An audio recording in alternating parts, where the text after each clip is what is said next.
Assalamualaikum warahmatullahi wabarakatuh. Kembali lagi dengan channel ini. Semoga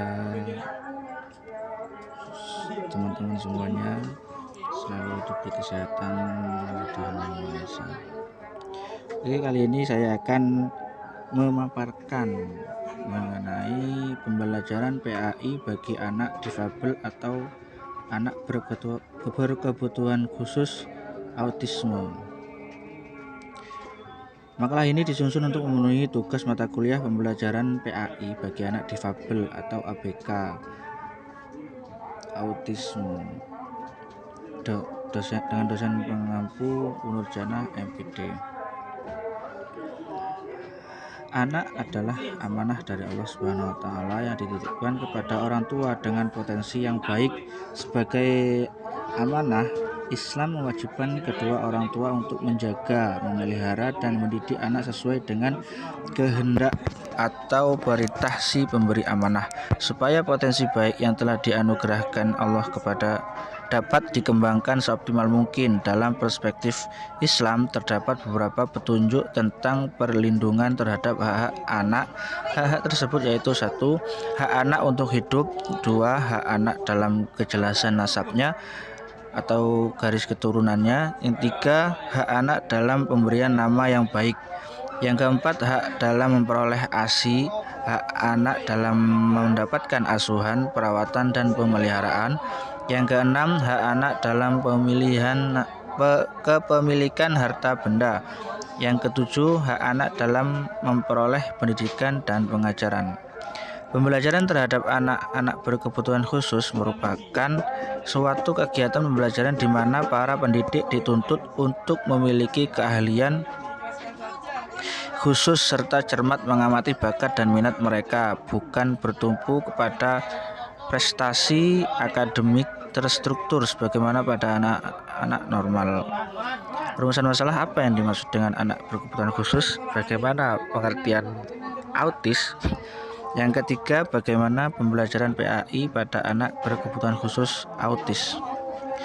Pengertian anak berkebutuhan khusus. Anak berkebutuhan khusus adalah anak yang berkarakteristik khusus yang berbeda dengan anak pada umumnya, tanpa selalu menunjukkan pada ketidakmampuan mental, emosi, atau fisik.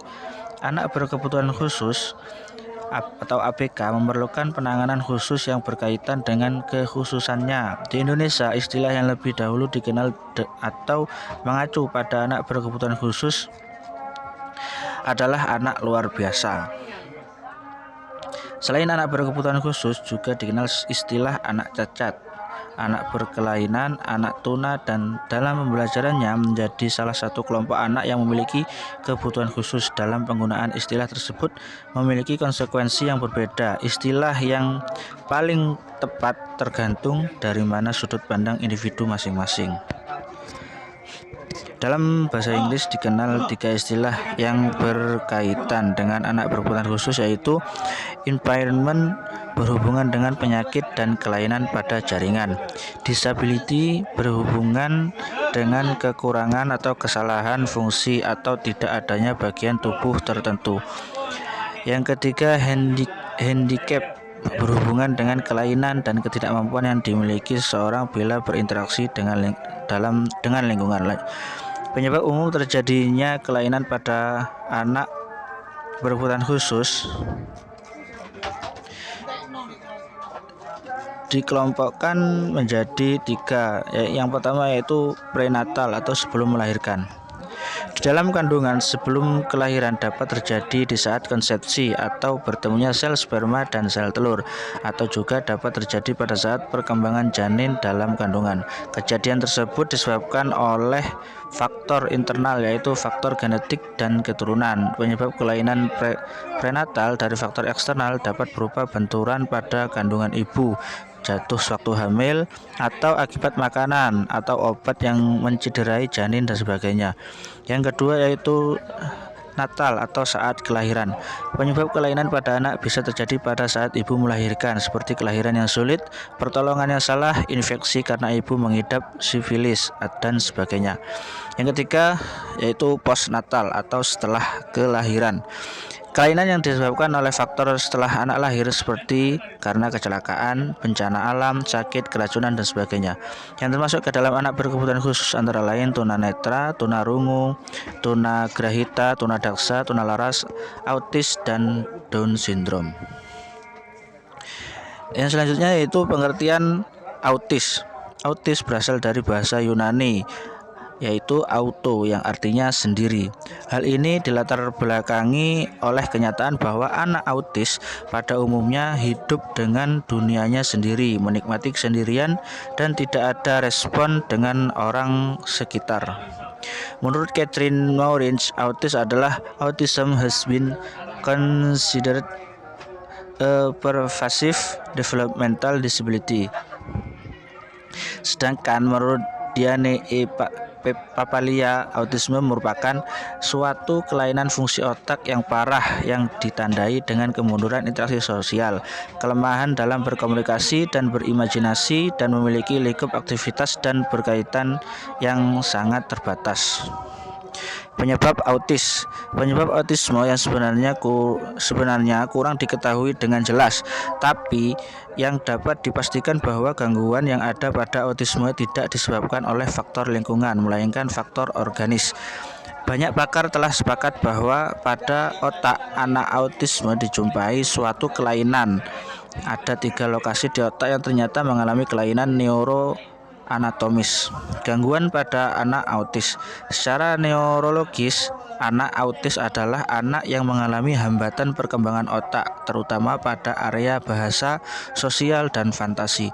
Hambatan perkembangan inilah yang menjadikan anak autis memiliki perilaku yang berbeda dengan anak-anak biasanya. Ciri-ciri yang muncul pada anak pengidap autis yang pertama yaitu tidak menunjukkan perbedaan respon ketika berhadapan dengan orang tua, saudara kandung, atau guru dan orang asing. Yang kedua, enggan berinteraksi secara aktif dengan orang lain. Yang ketiga, menghindari kontak mata. Yang keempat, tidak memiliki perhatian untuk berkomunikasi. Yang kelima, seringkali tidak memahami ucapan yang ditujukan pada mereka. Yang keenam, sulit memahami bahwa satu kata mungkin memiliki banyak arti. Yang ketujuh, seringkali mengulang-ulang pertanyaan walaupun sudah mengetahui jawabannya. Yang kedelapan, seringkali mengulang kata-kata yang baru saja mereka dengar tanpa maksud berkomunikasi. Yang ke-9, gangguan dalam komunikasi nonverbal.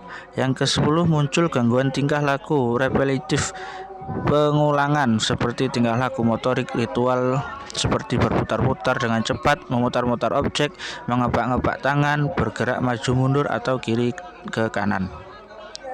Asik sendiri dan memiliki rentang minat yang terbatas. Yang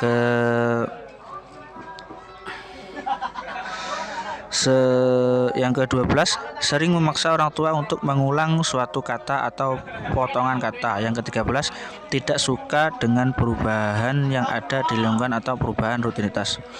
Tipe-tipe autis ada 3, yaitu tipe Kanner, yaitu tipe klasik atau disebut juga autisme infantil, ditandai dengan ciri menghindari kontak mata, lambat berbicara, perilaku mengulang-ulang, dan kemungkinan retardasi mental.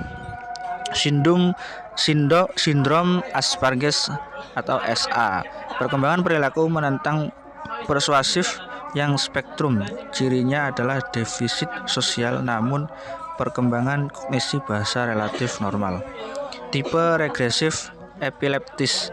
Tipe ini ditandai oleh ketidakmampuan memahami orang lain, input sensoris yang tidak menentu, retardasi mental, dan tingkah kecemasan tinggi.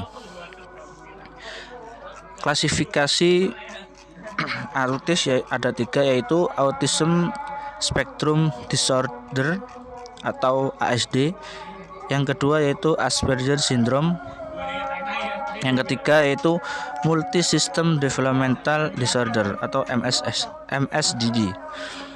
Yang pertama, Autism Spectrum Disorder, yaitu kelompok yang mempunyai gangguan autistik terberat. Kelompok ini mempunyai gangguan bicara reseptif maupun ekspresif saat mereka masih balita. Ditemukan kondisi disfatis, tidak bicara, dan keterlambatan bicara.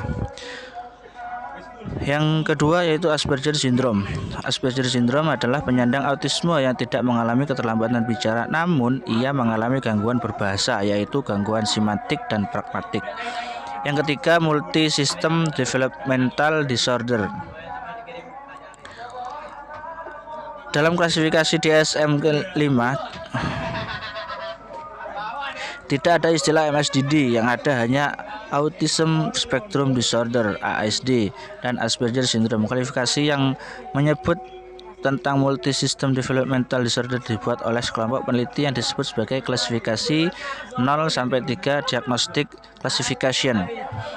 Anak-anak yang terdiagnosa mengalami gangguan MSDD adalah anak yang mempunyai kecenderungan berkembang menjadi autisme, tetapi banyak di antaranya sangat responsif terhadap terapi dan berkembang menjadi anak yang normal. Pembelajaran PAI bagi anak autis. Dikarenakan perilaku anak autis berbeda dengan anak lainnya, maka metode pembelajaran yang digunakan juga harus berbeda dengan metode pembelajaran pada umumnya. Salah satu metode yang efektif dalam membelajarkan anak autis adalah metode ABA atau Applied Behavior Analysis. Prinsip dasar metode ABA merupakan cara penyampaian materi kepada anak dengan menggunakan langkah-langkah di bawah ini, yaitu kehangatan. Yang pertama, kehangatan yang berdasarkan kasih sayang yang tulus untuk menjaga kontak mata yang lama dan konsisten. Yang kedua, tegas, tidak dapat ditawar-tawar anak. Yang ketiga, tanpa kekerasan dan tanpa marah atau jengkel. Yang keempat, prompt, bantuan arahan secara tegas tapi lembut. Yang kelima, apresiasi anak dengan imbalan yang efektif sebagai motivasi buat anak. Metode pembelajaran bagi ABK autis yang pertama discrete trial training, discrimination training, matching atau mencocokkan. Yang keempat, shaping. Yang keenam, prompting. Yang kelima, prompting. Yang keenam, fading. Yang ketujuh, training. Kesimpulan, mendidik anak penyandang autis tidak sama dengan mendidik anak normal, karena kita harus mengetahui bagaimana kemampuan anak tersebut dalam menyerap pelajaran. Karena anak autis mempunyai tingkatan gangguan tersendiri. Ada anak yang mengalami gangguan autis ringan dan ada anak yang mengalami gangguan autis berat. Hal ini menjadi pertimbangan bagi guru untuk menentukan materi apa yang cocok diberikan kepada anak. Begitu juga dalam memberikan materi pendidikan agama Islam. Oke, terima kasih atas perhatiannya. Kurang lebihnya mohon maaf. Wassalamualaikum warahmatullahi wabarakatuh.